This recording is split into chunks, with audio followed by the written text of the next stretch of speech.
Hello, hello. Welcome to our familiar space on Sunday mornings, Eastern Time, 10 a.m. I'm Alex Levin. This is Sun and Moon Yoga Studios web portal on YouTube. We've got a portal at sunandmoonstudio.com. We've got brick and mortar portals in Arlington and Fairfax, Northern Virginia. Um, what else do we have? Zoom, well, some of those we've got Zoom, so if you're in another place, you can join us through Zoom. Um, you can sign up and join us. Most of the courses besides this one require signing up, and some are by donation as well. Annie's got a class on Wednesday nights that I'm not remembering the name of right now, but it's some yoga teachings, and it's madly popular. Jackie's Friday morning meditation is by donation, I think, but you do need to sign up. So, and then, yeah, and then we've got lots of types of yoga classes, from gentle to classes for kids to flow to restorative to yin to just hatha yoga. So this half hour I'll talk to you a little bit about the themes that are inspiring me and influencing my practice. And during that time, or if you haven't yet, you can get what you need to be comfortable. I have to grab one more thing, uh, something to put under my knee. So behind me, I've got a cushion for the sitting part, which will be the last part. I fold up my cat's little warming bed to put under my knee. Um, and you might want to, depending on the weather, and as we sit, we get more and more still. And the movement part that we do after I speak is just very minor. In fact, today we'll just be moving our eyes. So you might get chillier. You might need something to throw on yourself, a shawl. And so the first step is to really arrive. And what is that? What elements are present in fully arriving?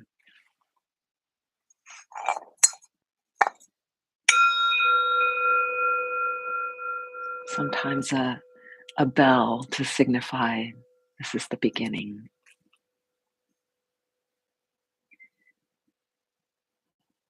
We stop. We might just feel, at least for this, sometimes when we arrive, we need to hit the ground running to the next thing. But for this practice, we stop and we feel where it is we are sitting on the ground.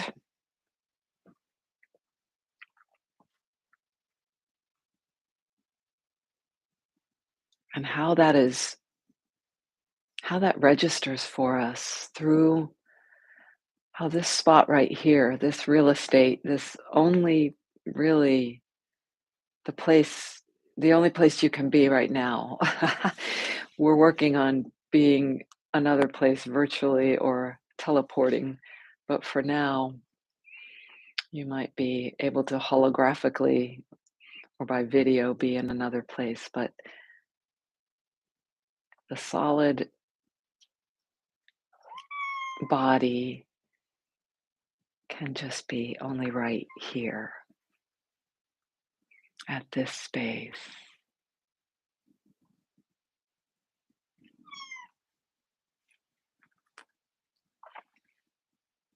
And you might have an interruption like a cat who wants your attention.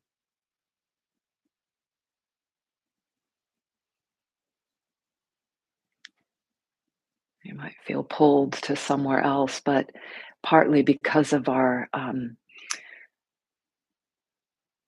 intention to be here, partly because of the support we have of each other,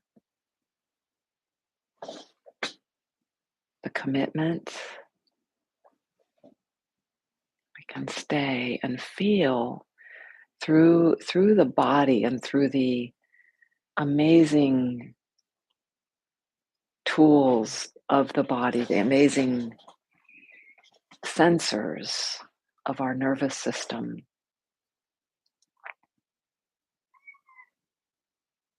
that is includes the brain, includes the spinal cord,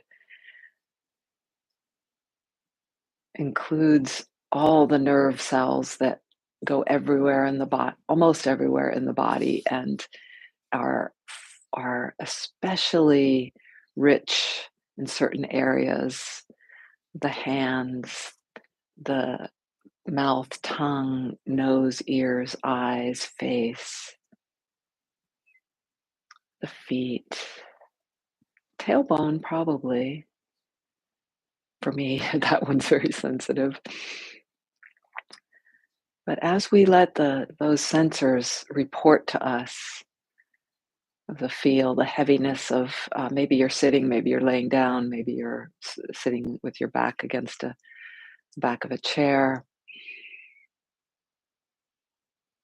all the things that are underneath you, holding you, keeping you from going through the ground, but also keeping you from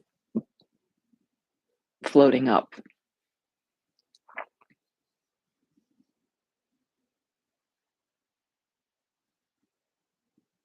And we might start to notice that we're breathing. Might start to notice a pattern in the breath, uh, a rhythm, a cadence, a depth, a shallowness.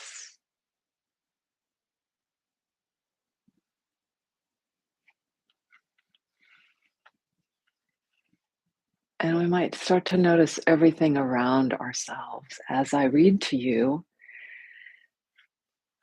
a poem by Joy Harjo. I don't know if she was the poet laureate of the US, Native American. The poem is called Singing Everything, and you can continue with your ground, breath, sound arrival as you listen.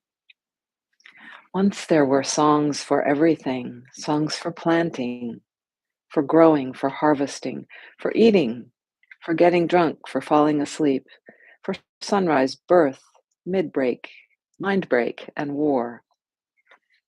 For death, those are the heaviest songs, and they have to be pried from the earth with shovels of grief. Now, all we hear are falling in love songs and falling apart after falling in love songs. The earth is leaning sideways, and a song is emerging from the floods and the fires. Urgent tendrils lift toward the sun. You must be friends with the silence to hear. The songs of the guardians of silence are the most powerful. They are the most rare. So I thank you for joining me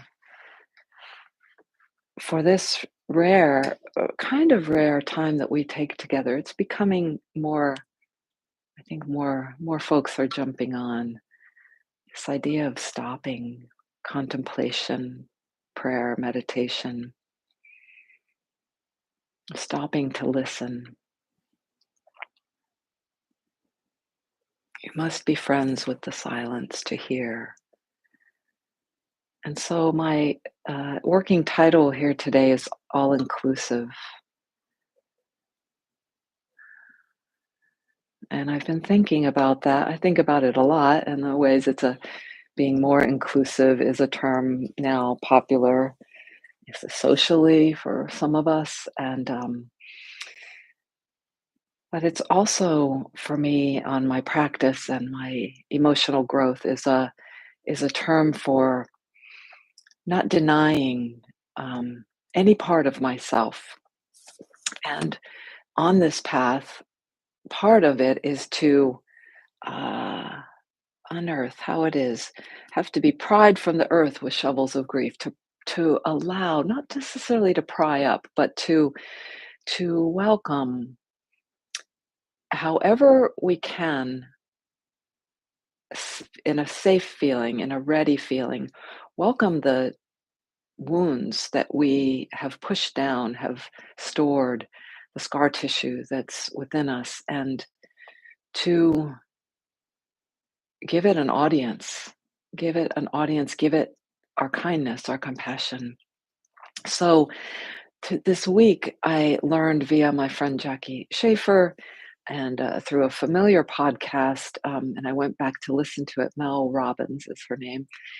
She was talking about mm, the anxiety that came up when she was connecting with her daughter who was hiking up a big mountain. I don't know if it was the Himalaya. It might have been in the Himalayas, somewhere far away and dangerous. And she'd heard from her daughter daily or seen a Instagram or something.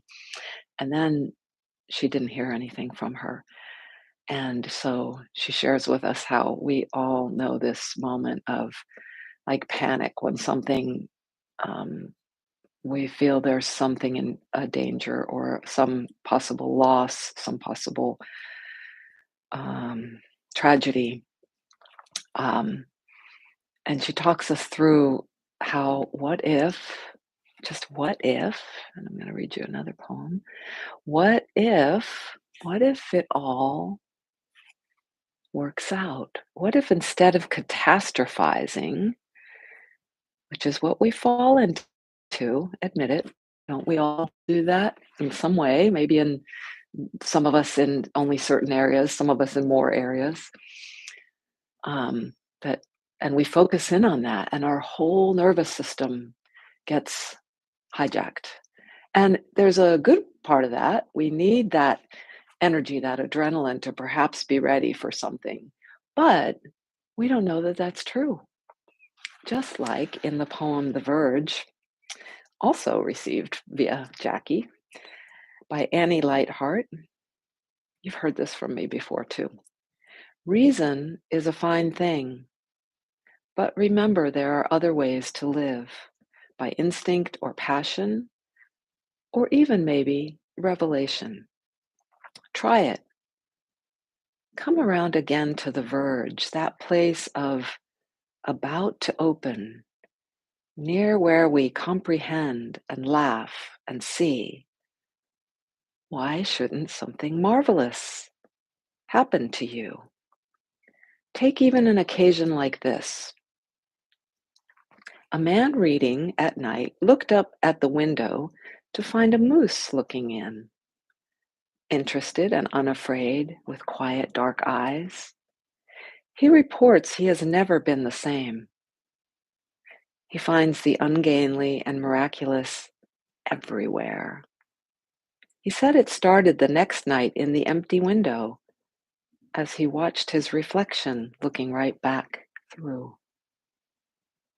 He said he saw his own beauty, how even in his same old face, the quiet eyes were curious and ready to be true.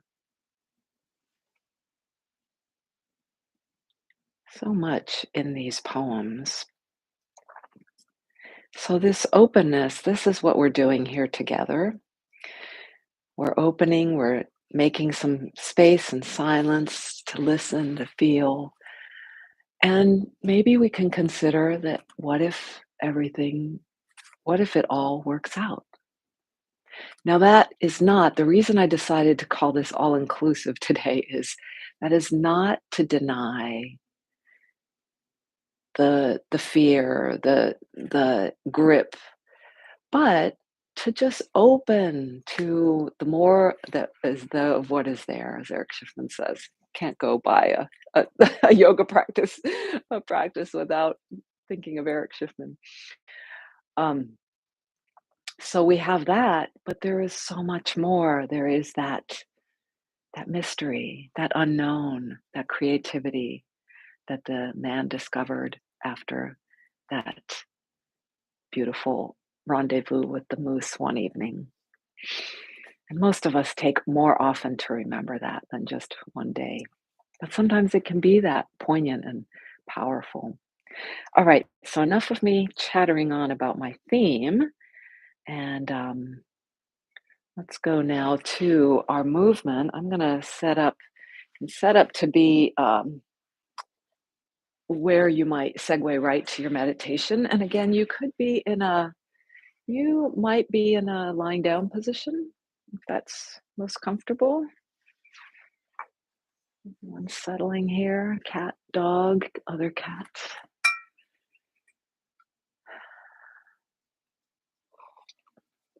and prepare for about so in this first part, if you want to move your body, it's fine. Once we get to the meditation, my invitation is to be still um, more committedly. So again, if you've moved, might want to re-arrive, and the re-arrival may not take as long as our nervous system, our brain waves are different now, probably just from the settling, the listening, the being here.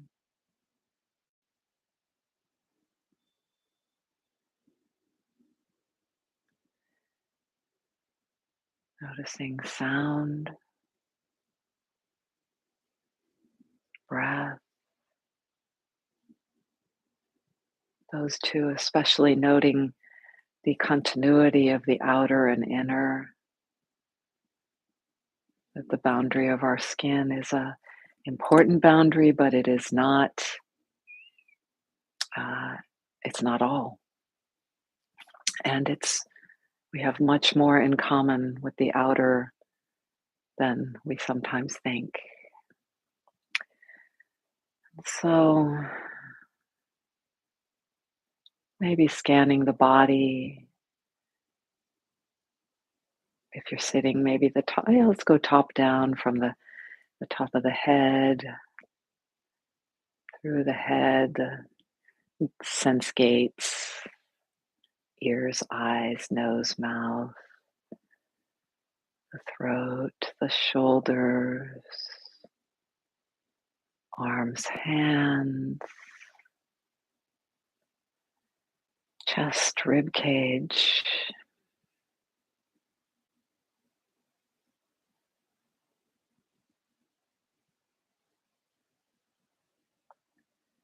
solar plexus, navel, hips, the lowest part of the spine and the pelvis, legs folded if you're sitting like me, a length if you're sitting in a chair.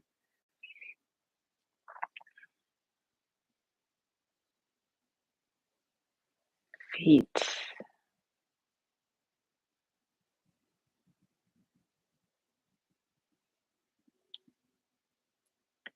And then with your eyes, take the eyes, and you can do this eyes open or closed, up to the 12 on a clock upward.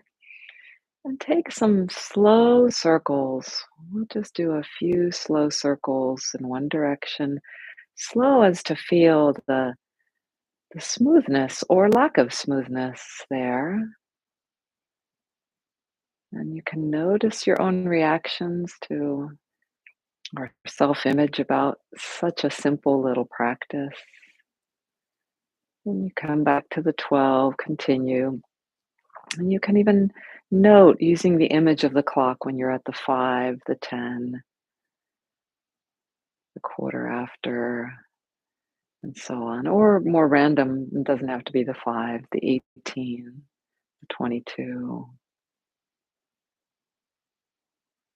And you continue breathing, continue noticing the ground here, the space around close, the space farther away, the context.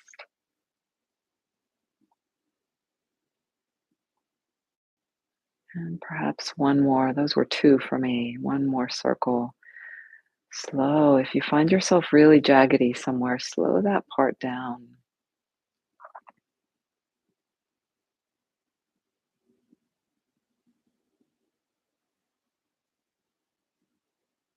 Next time you're to the 12, pause there. You might even just let the eyes rest wherever the gaze, whatever direction it wants, in a pause, in a rest. And then back up to the 12 and take the other direction. Slow. If you go super slow to start with, you might feel more. There's more that might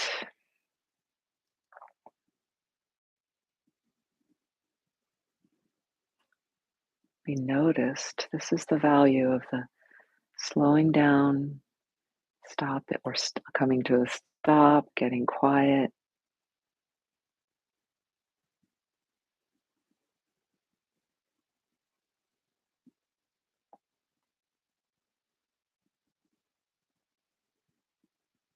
And if you find you're just curious about one area, one of the arc, you might go replay that or revisit. Or you might notice if you want to avoid it, just to noticing your own responses to the way the journey of this eye movement unfolds.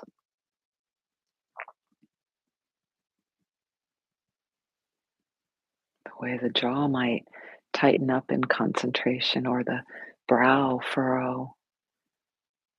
And we usually immediately let go of the extraneous as we know it's not needed, but some of it we're really not aware of, and it's real helpful, another benefit.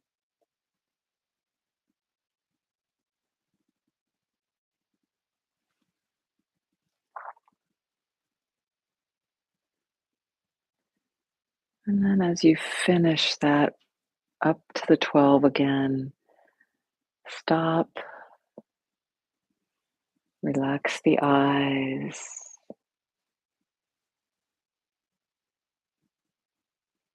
just feel. There might be, we did so little comparison to how a lot of activity of ours goes.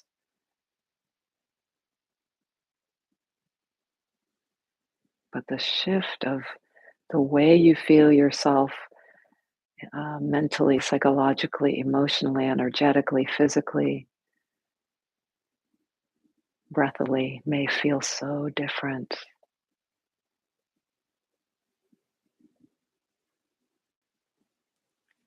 And it might segue us right into about 7 minutes of meditation. And you might adjust as you might see me do to take my mudra. You don't have to do it like I do. You can have your hands placed in any way. This way I hold the mudra. One of its benefits is a awareness that these thumbs lightly touching as I place my back of my right hand into the left hand, back of my left hand into the right hand, kind of make a little sphere. The thumbs coming to touch together and hold it right in front of my lower dantian. Or you could have your hands palms down, palms up. There are strong energetic uh,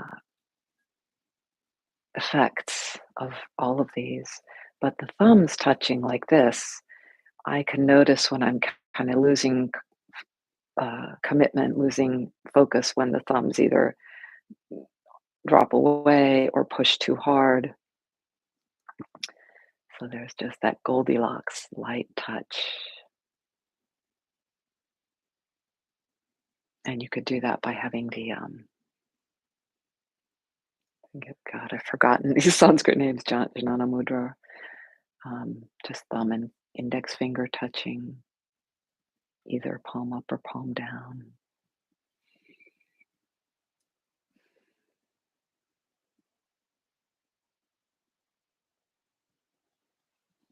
And as one of my dear teachers says, enjoy your journey. You have the tools, we support each other. I may drop light reminders here and there, but otherwise, let's join together in the silence and stillness.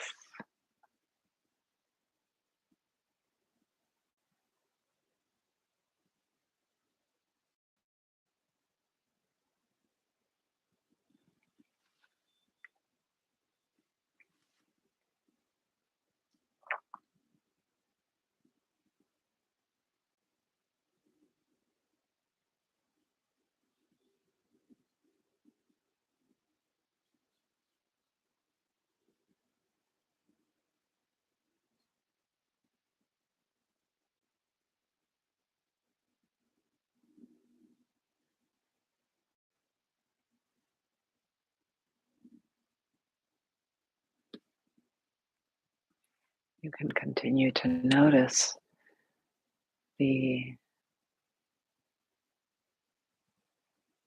responses and reactions that come secondary to the primary experience.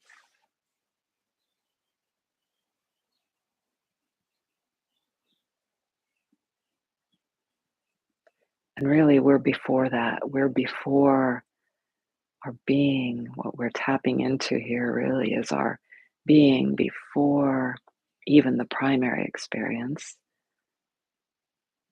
So the primary experience might be a noise in your house, and then whether you turn to look or you think, what could that be? Or you worry about it, or you know what it is when you label it. Those are secondary, and there are many of them sometimes.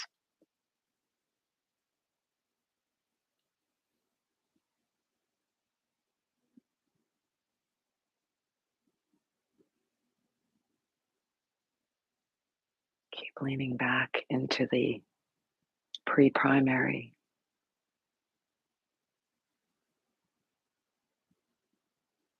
pre experiential.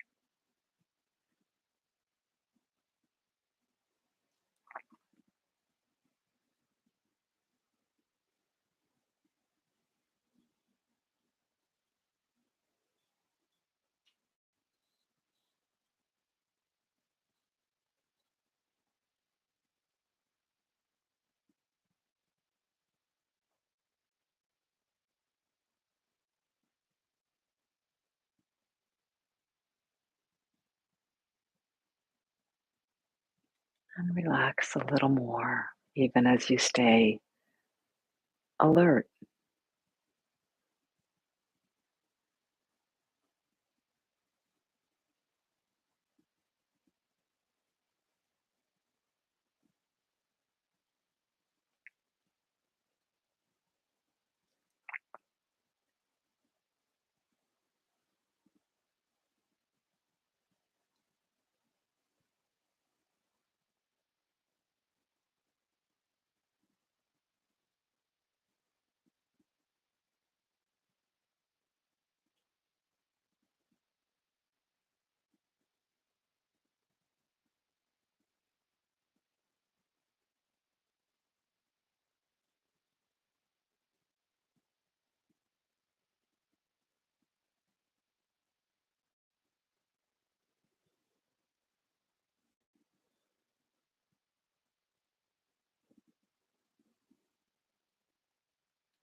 Relaxing even in your bones.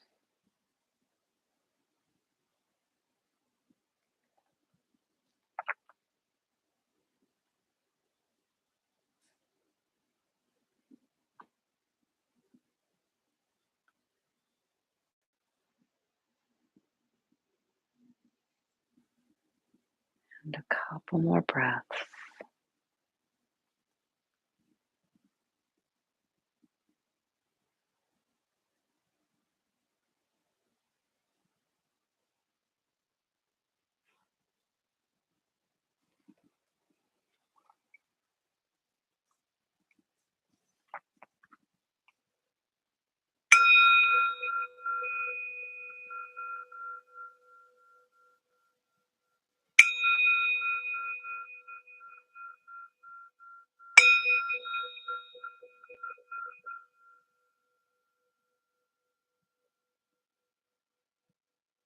Maybe even over the distance, you can feel the sound of the bowl permeate your body, the vibration, even digitally, as you just let the transition come slowly. I'll read you one last passage. This is by poet Wendell Berry from an essay, a collection of essays, What Are People For? We enter solitude in which also we lose loneliness. True solitude is found in the wild places where one is without human obligation. One's inner voices become audible. One feels the attraction of one's most intimate sources. In consequence, one responds more clearly to other lives. The more coherent one becomes within oneself as a creature, the more fully one enters into the communion of all creatures. I got this from Brain Pickings. She's changed her name of her blog, Maria Popo, something Popovich, something like that. So thank you so much for joining me. You might just or if you haven't been doing this already while I was reading the poem, and while we're transitioning now, you might just take a moment to label, even say out loud the sensations you're feeling, the discoveries you have that are bubbling up right here that we found in this solitude, in this silence, where we listen to our inner voices. We welcomed all, including the possibility that what if it all works out? I'll post these poems, these readings into the notes so you can have them. And I thank you for those of you who are here in it's called Synchron in Time here with me, and all of you who join later from wherever you are. Enjoy your week. We've got lots, there are lots, you can always come here for inspiration, and may you be served well. May you know you have what you need within you. Ciao, ciao.